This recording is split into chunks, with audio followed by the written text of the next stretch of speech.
Buraya şeytan pazarı da deniyormuş. Bir bakmış ne atmaca var ne kuş var, hiçbirisi geri dönmüyor. Bu su çekildiği zaman alttan görebiliyor musunuz? Sanki ben Batum'da bunun daha büyüğünü yemiştim. Bu çok büyük ya. Sizin de başınıza geliyor ama. Güzel, yerken çok güzel. Ama sonrası sular altında kalırsın burada. Baksana kenarlardan. O yüzden artık buradan gidelim. Allah'a bayılacağım. Herkese merhaba. Gürcistan'dan sevgiler, saygılar. Umarım keyifler yerindedir. Ben Gürcistan'ın en büyük şehri Tiflis'teyim. Çok güzel bir Tiflis manzarası karşımızda. Açıkçası bir tık hem şanslıyım hem şanssızım. Çünkü güneş tepede ama aşırı bir rüzgar var. Mikrofonum olmadığı için artık olabildiğince yüksek sesle konuşup rüzgarı bastırmaya çalışacağım. Fark ettiyseniz teleferikler durmuş durumda. Çok rüzgarlı olduğunda teleferikler çalışmıyormuş. Hemen karşımızda da Barış Köprüsü olması lazım. Bu yeni modern yüzlerden, yani köprülerden bir tanesi. Oraya belki gideriz, çok güzel gözüküyor. Daha önce ben gelmiştim. Bu benim Tiflis'e ikinci gelişim. İlk geldiğimde çok yağmurluydu. Şimdi de rüzgarlı ama yine de şanslıyım çünkü güneş var. Güneş ne olursa olsun benim için istiyor. Kanalımızın vazgeçilmez isimleri Aytaç, Elvin. Evet, bugün rehberimiz sen olacaksın. Rüzgardan anlatabilirsek artık olabildiğince. Eski Tiflis bölgesindeyiz. Şu karşıdaki gördüğümüz kilise buranın simge yerlerinden bir tanesi. Hemen şurada da cami var. Caminin hikayesini dinleyeceğiz ama biraz daha böyle rüzgarın az olduğu bir tarafa geçelim. Aa, gelin varmış. Değil mi? Gelinle damat var. Peki su seviyesi çekildiğinde eskiden bir cami varmış. Bu tarafta mı? Çünkü köprü burada. Eski fotoğraflardan bakmaya çalışıyoruz, öbür tarafta, köprünün öbür tarafında.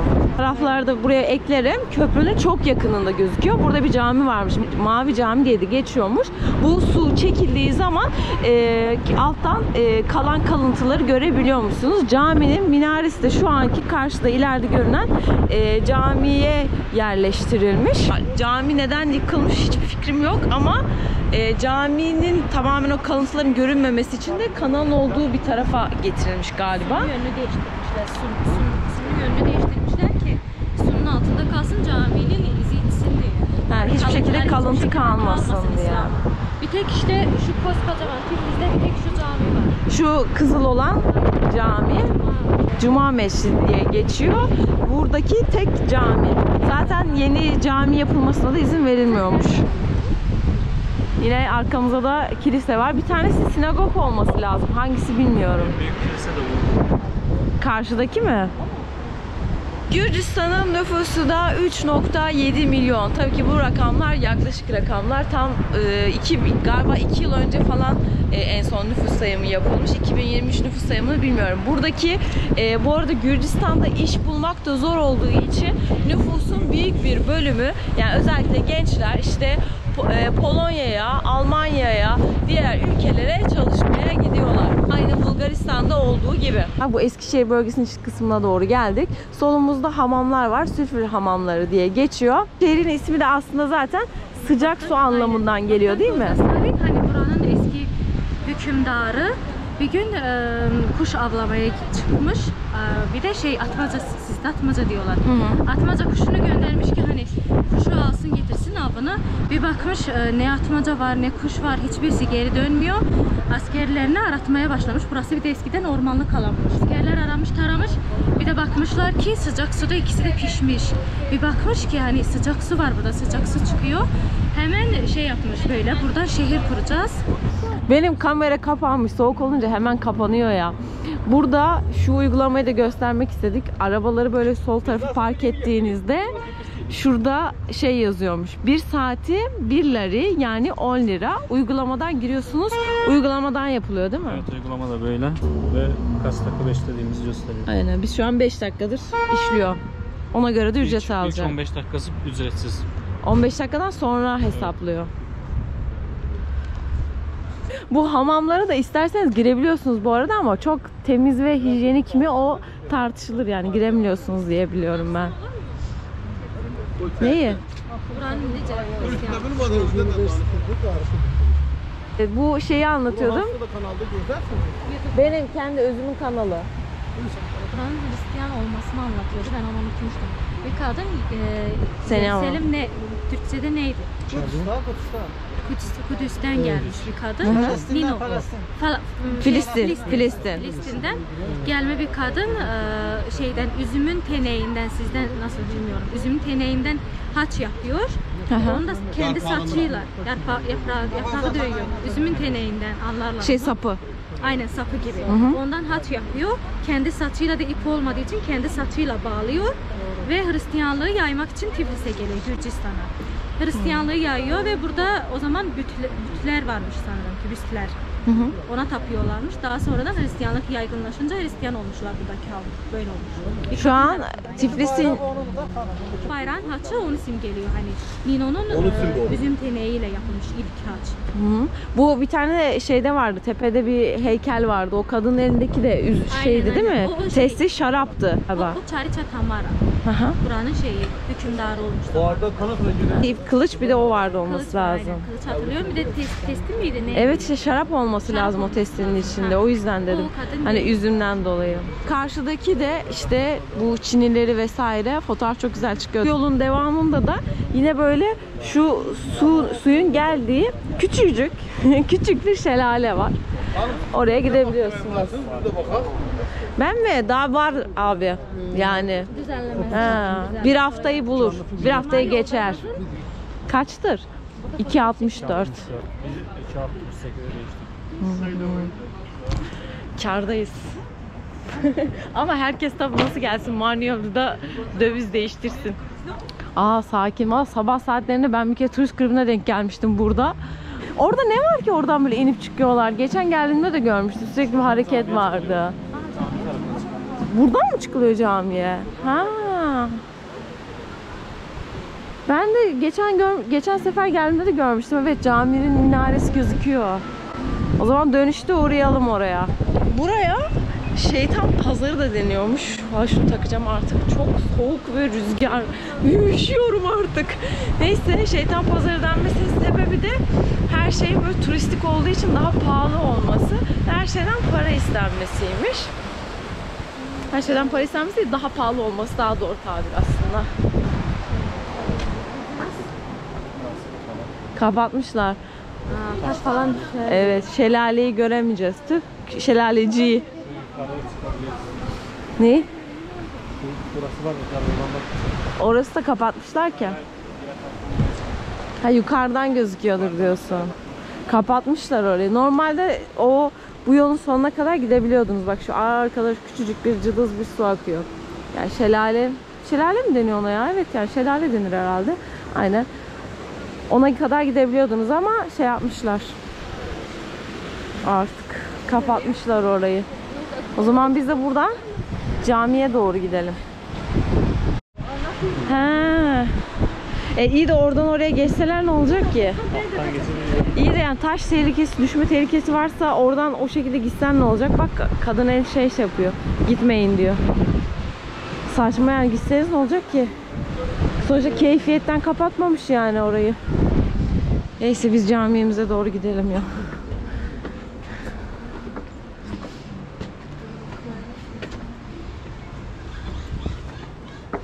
Çok güzel ama bu bölgenin mimarisi. Ara sokaklar falan. Ben bayılmıştım. Şimdi şuradan camiye doğru geldik. Cami hemen yanımızda. Burada da Müslümanlar İdaresi varmış. Dernek gibi bir şey herhalde. Müslümanların aynı yerde toplanması gibi. Sokaklar hep dar burada. Caminin girişi nerede? Öbür tarafta mı? Biz şimdi yan tarafına geldik yani. Hava da sanki çok güzel gibi duruyor ama çaktırmadan dövüyor.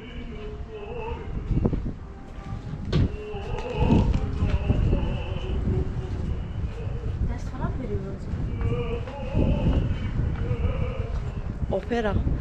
Bence kendisi opera sanatçısı. O şurada oturanlardan biri. Çok güzel gözüküyor ama. Genel olarak. Şey de böyleydi. Tepede kale mi var? Oranın da manzarası güzeldir aslında. Bir YouTuber'ın gerçek yüzü. Seyahat blogger'ı zannediyorsunuz. Seyahat YouTuber'ı zannediyorsunuz. Diyor ki kaleye çıkalım. Ben de çok soğuk. Boş ver gel kahve içerim. Ne yapayım? Üşüyorum. Cami de mesela işte Osmanlı zamanında Sünniler, daha sonra işte İranlılar geldiğinde Şiilerin kullandığı camiymiş. Ama şu anda hem Sünnilerin hem de Şiilerin kullandığı cami. Caminin içerisi çok güzelmiş. Çok eskiymiş bu caminin tarihi.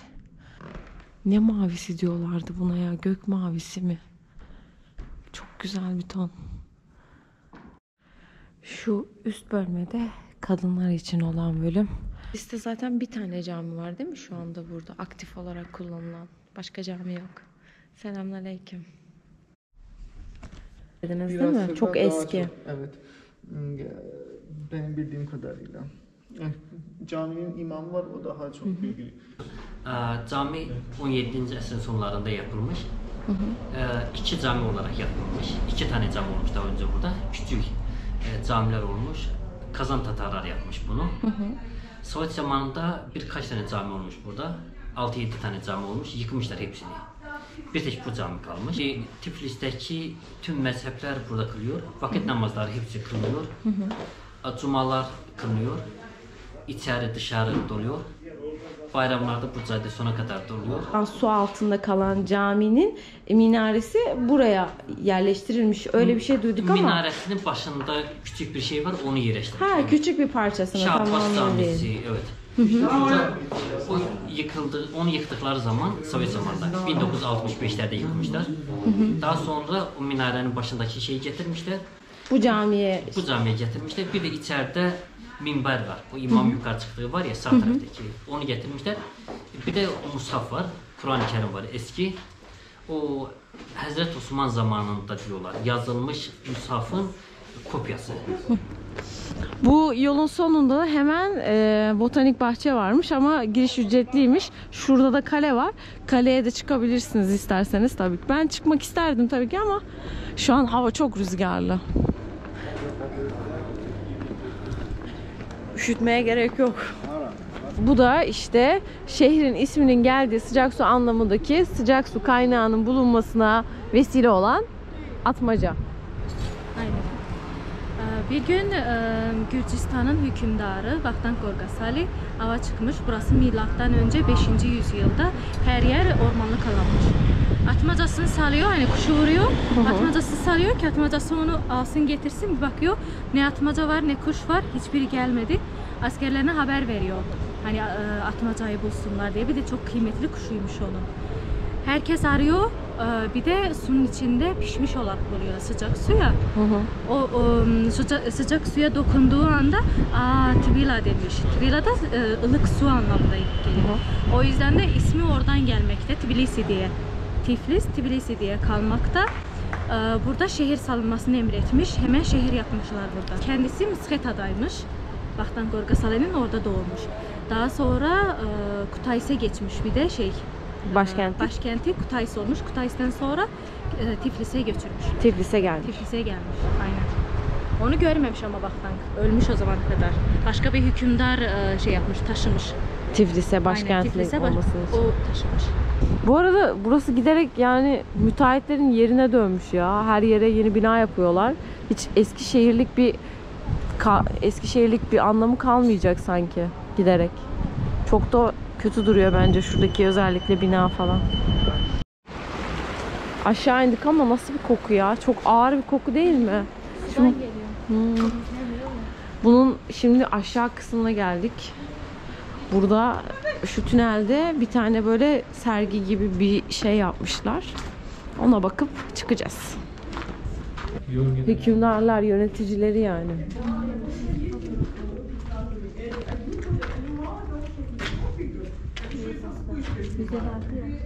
Tiflis'in eski görüntüleri bunlar. Bak inekler falan böyle burada yüzüyorlarmış.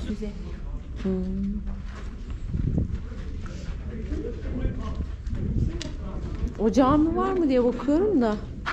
Yok bu buradaki cami. Bu buradaki cami. Eski hali yok. Ve çıktığımız manzara burası. Şu tünelden geldik işte. Yol boyu fotoğraf sergisi falan vardı. İnsan şurada bir tuhaf hissediyor ama sonra çıkılan manzara güzel. Gün de batmak üzere artık. Evet, sular altında kalırsın burada. Baksana kenarlardan. Oradan yol yokmuş, mecbur geri böyle dönüyoruz. Kafamızın üstünden araba geçiyor, hamam geçiyor. Ama yani şu su yükselse burada sıkışıp kalırız yani ondan sonra. Gerçi düşünmüşlerdir onu diye düşünüyorum. Umut ediyorum. Herkese tekrar merhaba. Tiflis'te ikinci günden günaydın herkese. Bugün sabah kahvaltımızda haçapuri yiyeceğim. Gerçi çok ağır geliyor. Ben daha önce Gürcistan'a geldiğimde yemiştim ama gelmişken de mutlaka denemek lazım. Aslında Batum yemeği miydi acaba? Tam emin değilim. Ama sonuçta Gürcü yemeği nihayetinde. Bir kaldığım yerden oraya bir yaklaşık bir yarım saatlik yürüme mesafesi var. O yüzden direkt yürüyeceğim. Benim Tiflis'te en sevdiğim bence şu geniş caddeler. Hatta bu kanal boyundaki caddeler falan çok hoşuma gidiyor. Bu işte ağaçlar falan filan var ya iki taraftan da.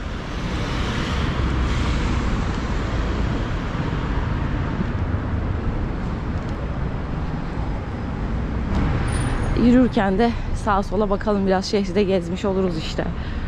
Şeye benziyor bunlar. Walk of Fame var ya, meşhur ünlülerin isimlerinin yazıldığı Los Angeles'taki cadde gibi.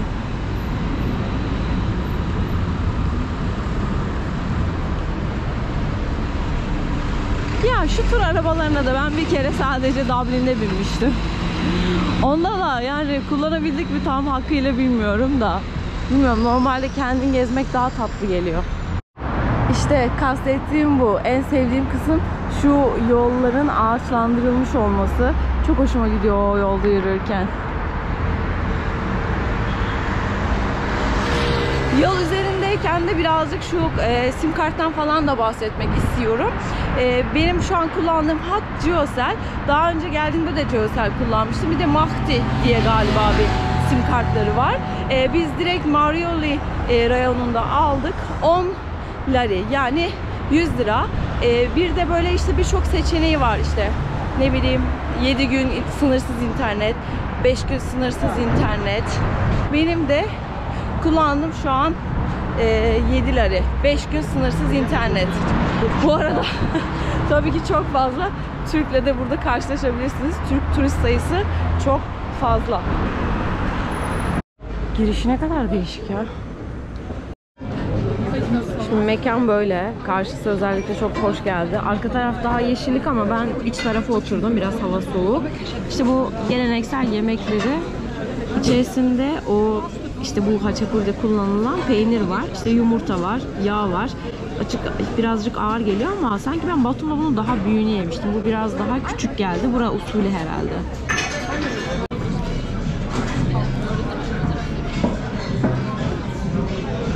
Böyle karıştırman gerekiyordu galiba, değil mi? Öyle bir şeydi.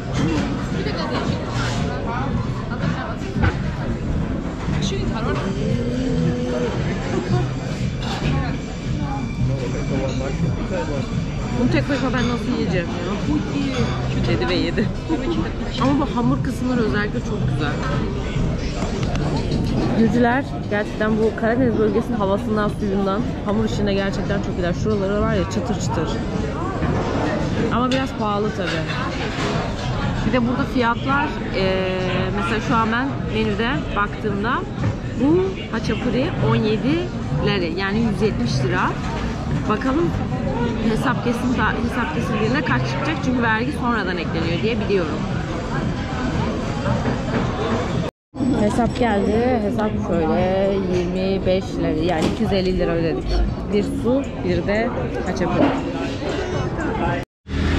Ya geçen sefer de böyle olmuştu. Daha hafif geldi ama yani nedense ben bu haçapuriyi yani bunu yedikten sonra böyle hep bir midem bulanıyor. Belli bir süre sonra böyle bir tuhaf bir his. Belki de çok o peyniri ya da yağı mı ağır geliyor bilmiyorum. Allah. Sizin de başınıza geliyor mu? Yine böyle hafiften bir midem bulantısı. Güzel, yerken çok güzel ama sonrasında böyle bir hafif bulantı oluyor. Ama mekan çok güzeldi, kapısının girişi falan. Şimdi buradan Aytaç'ın kardeşiyle buluşacağız. Ben de birkaç onlardaki eşyayı benim çantamda unutmuşum. Hem onları teslim edeceğim. Hem de ondan sonra onunla beraber böyle burada Tiflis'in bir tık şehrin uzağında bir yer var. Oraya gideceğiz. Şimdi onu bekliyorum. Gelsin gidelim.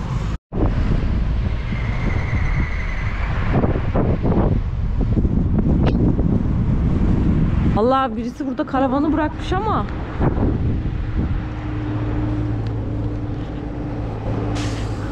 burası ücretsiz. Şimdi arabamızı buraya park ettik. Yukarıya doğru gideceğiz. Allah, bayağı da gelen giden var ha buraya. Buranın yapımına 1985 yılında başlanmış ve tamamlanamamış. Bu devasa heykellerin üzerinde dini semboller olması lazım.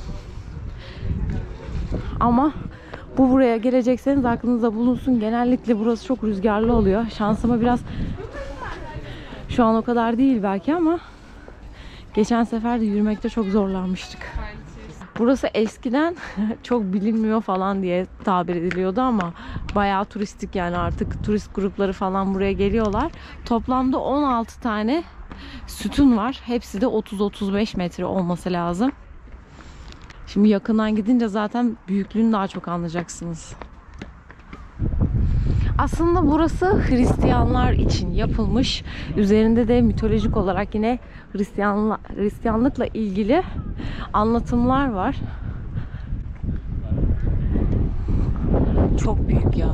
Şu an bir çalışma falan yok. O zaman yapmaya başlamışlar. Tamamlamadan da kalmış yani aslında. Şuralarda falan bak, döküntüler var yine.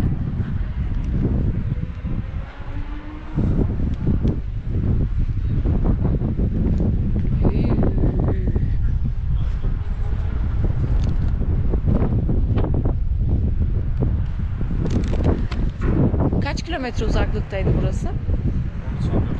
Şehirden 13-14 kilometre uzaklıkta bir yer burası. Eğer taksiyle gelirseniz işte 9 lira, 10 lira, yani 100 lira falan tutuyor. Görecek yerlerden bir tanesi ama fena esiyor. Geçen geldiğimde ben hiç arka tarafına geçmemiştim. Çok güzel bir göl varmış arkada, manzarası. Göl mü, deniz mi? Göl bence burası. Ama göl herhalde. Gürcistan'ın kurucusu üzüm sapından haç şeklinde yapmış diye. Burada da onu ifade eden başka bir haç var. Burada aynı zamanda tabii Gürcistan'ın tarihiyle ilgili anlatımlar da varmış o sütunların üzerinde. Diyorum ki diğer burada fotoğraf çekilirken rüzgar sağlı sollu vurdu bana, dedim yemin ediyorum dayak yedim. Gürcistan'ın rüzgarı beni dövdü burada. O yüzden artık buradan gidelim. Vallahi bayılacağım. Tiflis'te bir hostelde konaklıyorum. Burası 6 kişilik bir kadın yatakhanesi. Şu anda sezon tabii kapalı olduğu için kimse yok. Ben şansıma hep tek kaldım. Anda manzaramı da göstereyim de. Bakayım.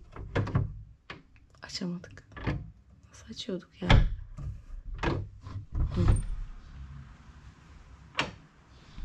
Şehir merkezine çok yakın bir yer. Her yere yürüyerek gidebiliyoruz.